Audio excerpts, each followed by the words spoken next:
이 잔디밭들의 주인들은 매년 가을마다 정확히 똑같은 작업을 해왔으며 그것은 덧뿌리기 overseeding가 아닙니다. 이런 잔디밭을 여러분의 것으로 갖는 것을 상상해 보실 수 있나요?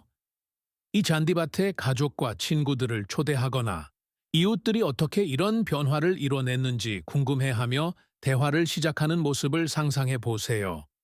가을 질소 집중 투여 Fall Nitrogen Pilisan을 통해 여러분도 충분히 이를 달성할 수 있습니다. 이것들은 작년에 덧뿌리기 대신 가을 질소 집중 투여를 사용하라는 제 조언을 따른 구독자들로부터 받은 메시지들입니다.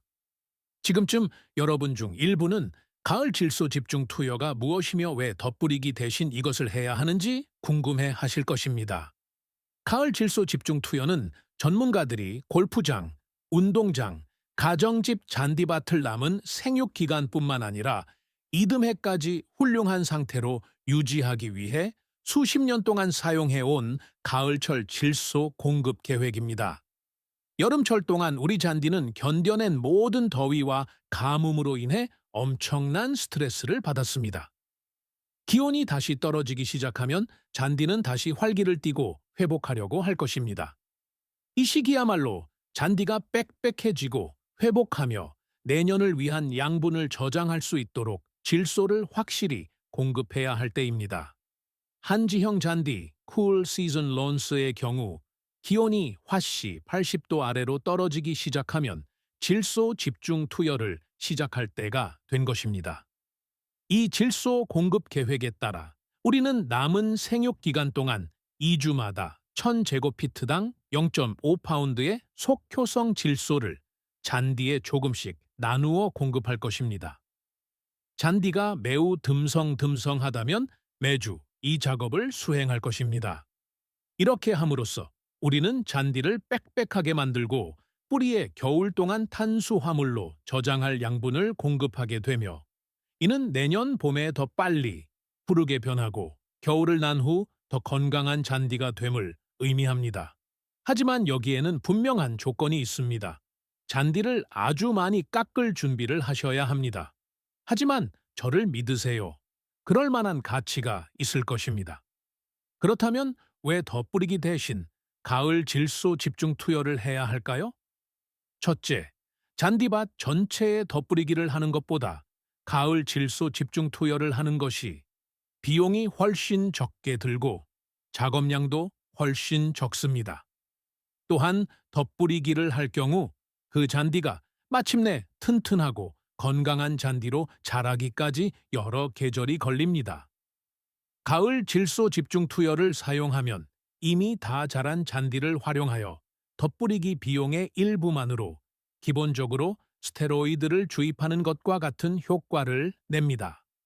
매년 덧뿌리기를 한다면 분명 많은 시간과 비용이 누적될 것이며 이는 덧뿌리기를 하지 않음으로써 아마도 아내를 훨씬 더 기쁘게 할 수 있다는 것을 의미합니다.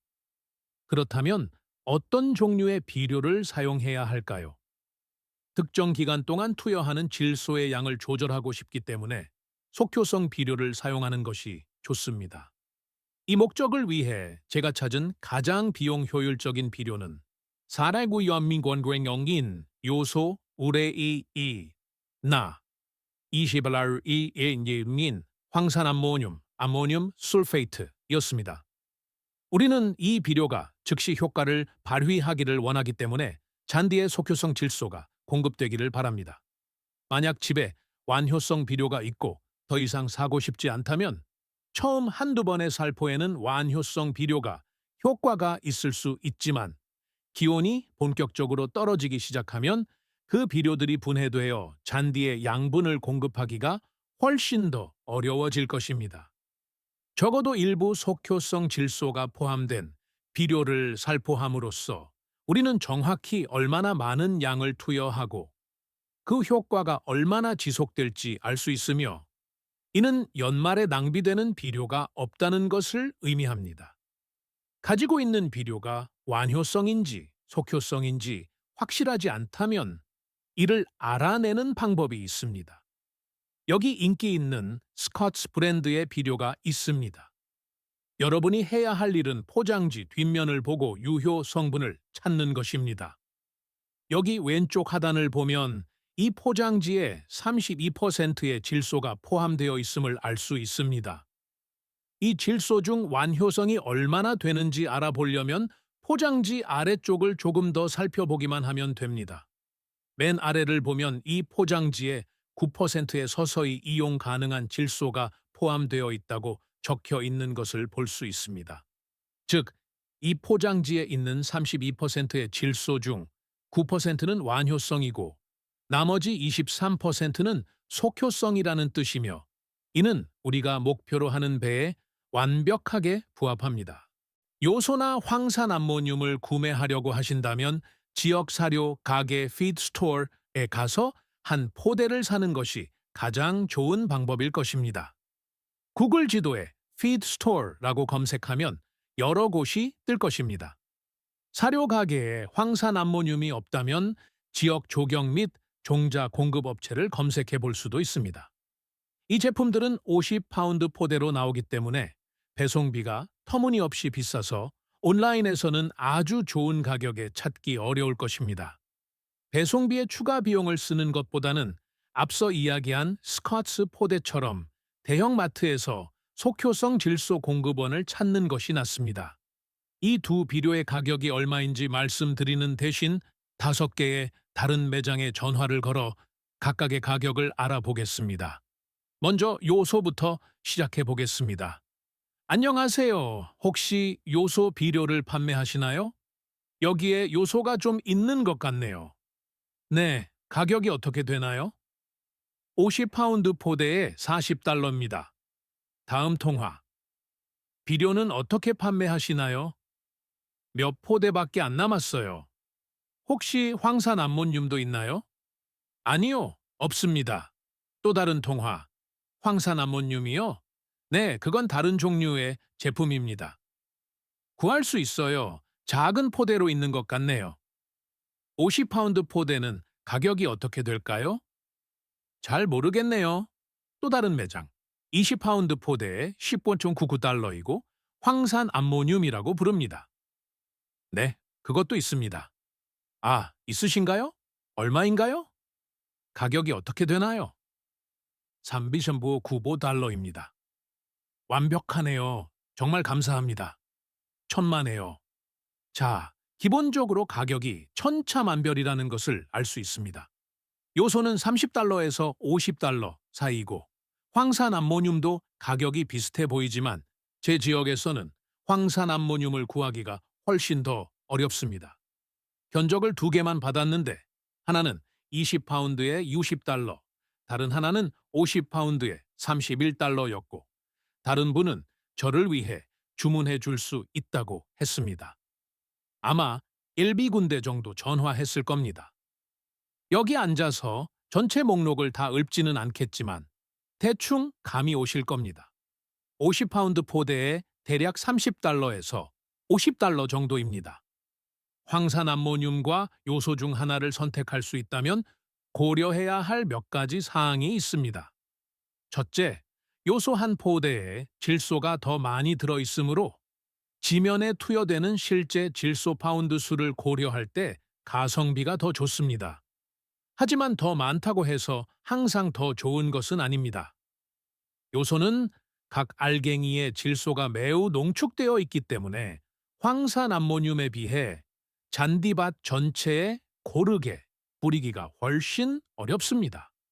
처음 몇 번 살포할 때는 알갱이 크기가 너무 커서 잔디밭에 짙은 얼룩이 생기는 것을 보게 될 것입니다.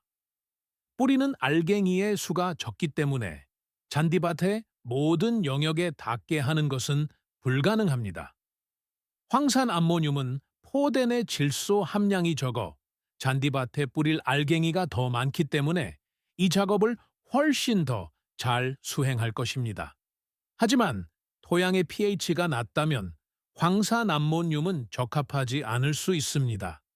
시간이 지남에 따라 토양의 pH를 낮춘다는 것이 입증되었기 때문입니다. 급격한 변화는 아니겠지만 매년 사용할 계획이라면 반드시 명심해야 할 사항입니다. 요소와 황사남모늄 모두 각 알갱기에 질소가 매우 농축되어 있기 때문에 잔디밭에 뿌리기가 매우 어렵습니다. 이상적인 상황이라면 이 비료들을 액체 형태로 녹여 배낭형 분무기에 넣고 뿌려 균일하게 도포할 수 있을 것입니다. 하지만 우리는 한 번에 많은 양의 질소를 투여하고 싶기 때문에 잔디를 태우거나 즉시 물을 주지 않고서는 그렇게 할 수 없습니다. 그래서 제가 찾은 이 제품들을 살포하는 가장 좋은 방법은 요소에는 수동 살포기를 사용하고 황산암모늄에는 일반 입상 살포기를 사용하는 것입니다. 각 살포기의 설정을 가장 낮게 맞추고 여러 다른 방향으로 잔디밭을 여러 번 지나가야 합니다. 이것이 실제 필요한 것보다 훨씬 더 많은 작업처럼 보일 수 있지만 이렇게 함으로써 확실히 최고의 도포 결과를 얻을 수 있을 것입니다. 가을 질소 집중 투여에 대해 제가 가장 자주 받는 질문 중 하나는 비료를 얼마나 뿌려야 하고 어떻게 계산하느냐는 것입니다. 잔디 상태가 괜찮거나 좋은 편이라면 2주마다 1000제곱피트당 0.5파운드의 질소를 투여하는 것을 권장합니다. 잔디 상태가 정말 좋지 않다면 매주 뿌리는 것을 추천합니다. 여기서 주의할 점은 N1000제곱피트당 0.5파운드의 제품을 뿌리라는 뜻이 아니라 우리가 투여하고자 하는 질소의 양이 그렇다는 것입니다. 지면에 투여할 실제 파운드 수를 계산하기 위해 간단한 계산법을 사용할 것입니다. 황산암모늄을 사용하여 1000제곱피트당 0.5파운드의 질소를 투여하고 싶다고 가정해 봅시다. 우리가 할 일은 0.5를 그 포대의 질소 함량으로 나누는 것입니다. 황산암모늄은 22mg이므로 질소가 21%라는 뜻입니다. 따라서 0.5를 0.52로 나누면 1000제곱피트당 필요한 제품의 양인 9.48파운드가 나옵니다. 만약 6000제곱피트의 잔디밭이 있다면 2.38에 6을 곱해야 합니다. 그러면 14.28파운드가 나오며 이 양을 잔디밭에 고르게 뿌려야 합니다. 저는 해당 시즌의 잔디 생장이 끝났다는 것을 알아차리는 즉시 가을 질소 집중 투여를 중단합니다. 이 이후에는 더 이상 투여할 필요가 없습니다. 잔디는 봄에 엄청나게 튼튼하게 다시 자라나고 훌륭하게 푸르러지는 데 필요한 모든 것을 갖추고 있을 것입니다. 그리고 더욱 놀라운 것은 이렇게 많은 질소를 투여하고도 잔디를 훨씬 더 짙은 녹색으로 만들 수 있다는 것입니다. 여러분이 해야 할 일은 바로 이 영상에서 제가 알려드리는 단계를 따르는 것뿐입니다. 그럼 그 영상에서 뵙겠습니다. 이 전략이 가을철 잔디 관리에 대한 여러분의 시각을 바꿔놓았다면 채널을 구독하고 좋아요를 눌러주세요. 우리는 다른 사람들이 숨기려 했던 완벽한 조경의 비밀을 파헤치고 있습니다. 여러분의 잔디를 위한 더 나은 미래를 가꾸어 봅시다. 다음 정보의 보물이 곧 공개될 것입니다.